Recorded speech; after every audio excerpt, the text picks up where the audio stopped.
Hello everyone, it is I7s, and this is Brute Force Guide Module 7.1, Power Transformers. In this particular module, I know we see a lot right here, we're going to be talking about these things right here in particular, and how you can use them to power different parts of your base. We will also be talking about using a spine, which is a terminology that is often used in the Oxygen Not Included community, but instead of calling this module, power spine, whatever, we are going to go with transformers because it kind of proves the point a lot easier. So firstly, let's explain what we have all going for us right now so it'll all make sense. Right here on the left is where we have some natural gas, and that's going to serve as our power source. It's just an example for this so it'll make sense. Then from there, the natural gas will go into the natural gas generators and it'll generate us power in these batteries.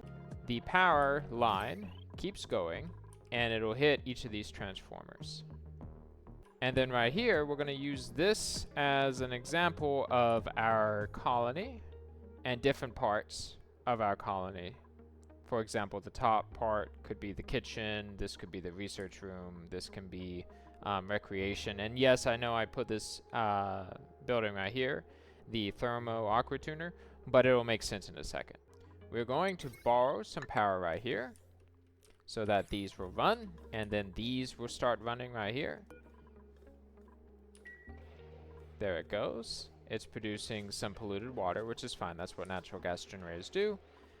And now, if we look right here, each of these is holding an amount of charge, essentially. So what can we do with this? Well, let's look over each of the two transformers very carefully.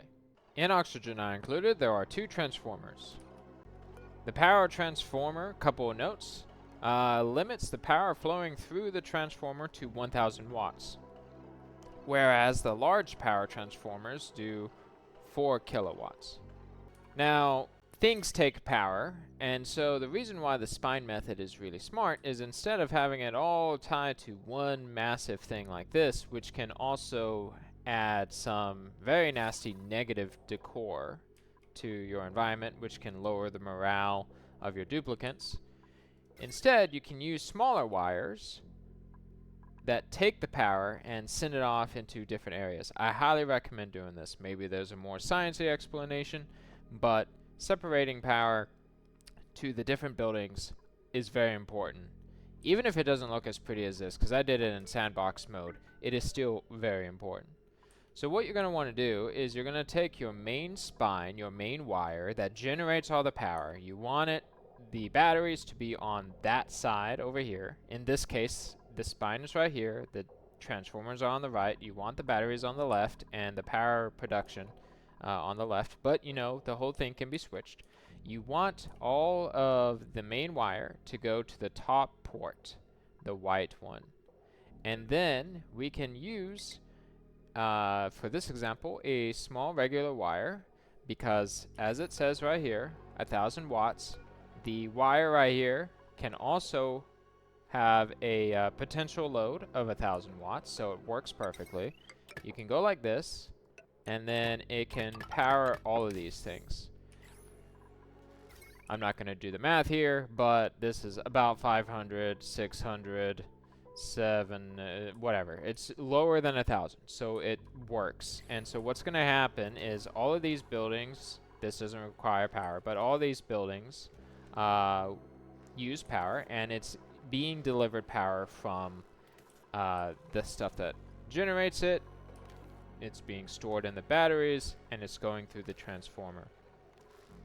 In some cases, you might want to tie this up to automation. I don't really do that. I don't know if it serves any purpose, but you could tie it to automation, and then if you ever want to shut off power to these buildings, you can just go like this, disable it, boom, all the power is no longer going. And that can be useful. It also won't hold that amount of charge in there anymore either. You do not have to use this exact wire, just because it's 1,000, you can still use a conductive wire. The thing with a conductive wire is it can have a potential load of 2,000 watts. The majority of buildings, and Oxygen not included, have very different power level requirements, but some of them are quite high, like the arcade cabinet, the jukebox, and the thermo aqua tuner. You can do automation tricks with some of these buildings, probably all of these buildings, that will limit how often it's using that power. But that's a little bit beyond the scale of this video. For more automation, go check out the automation module. But this is where the large power transformers come into play. So with one of these, as I said earlier, it can send out 4 kilowatts. It limits that power of 4 kilowatts. So you can use a conductive wire, and it will go and power one of these things. Now, the problem is, if you went over here and powered this one, if both of these buildings run at the same time, the wire is going to have a problem. It can start breaking and stuff like that. So you gotta keep that in mind, with the fact that the conductive wire has a 2 kilowatt limit. Instead of using the conductive wire, you could actually use the heavy watt wire, just like the wire that we see on the left side. You could come out as well and power these buildings. I'm gonna connect it up to this one, but it would work as well. The only problem, as mentioned earlier, is that it would influence the decor in the area, whereas the conductive wire has a nicer decor level. But on the flip side, the wire itself can hold 20 kilowatts of power, which can easily handle all of these. There is one other wire too, which is a super fancy wire. It can hold 50 kilowatts of power. However, it uses refined materials. But generally, I will use the heavy watt wire as for the spine and for the things that make power and super necessary things, whereas I would use the conductive wire for powering these kinds of buildings.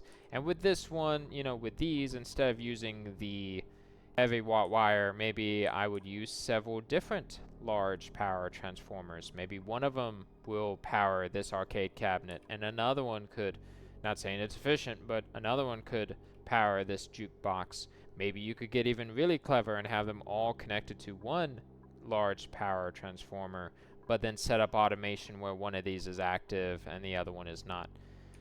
Regardless, this is how a spine works. Essentially, you generate power, and then you separate the power into different sections going off to different parts of your base. Power transformers, large power transformers, and smart batteries, as well as the natural gas generators and any other things that can make power for you, also will create heat or have heat go in the environment. Check out the heat module. I highly recommend it. So you need to consider that as well.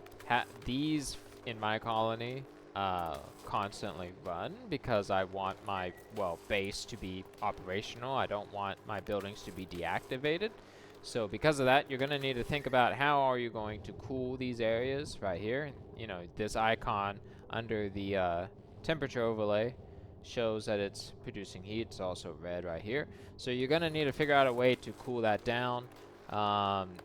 Either passive cooling, active cooling, something. It might take a while before it'll actually do anything to your colony, so you have some wiggle room, but it's important to keep that in mind. But yeah, other than that, this pretty much covers everything you need to know about spines and transformers.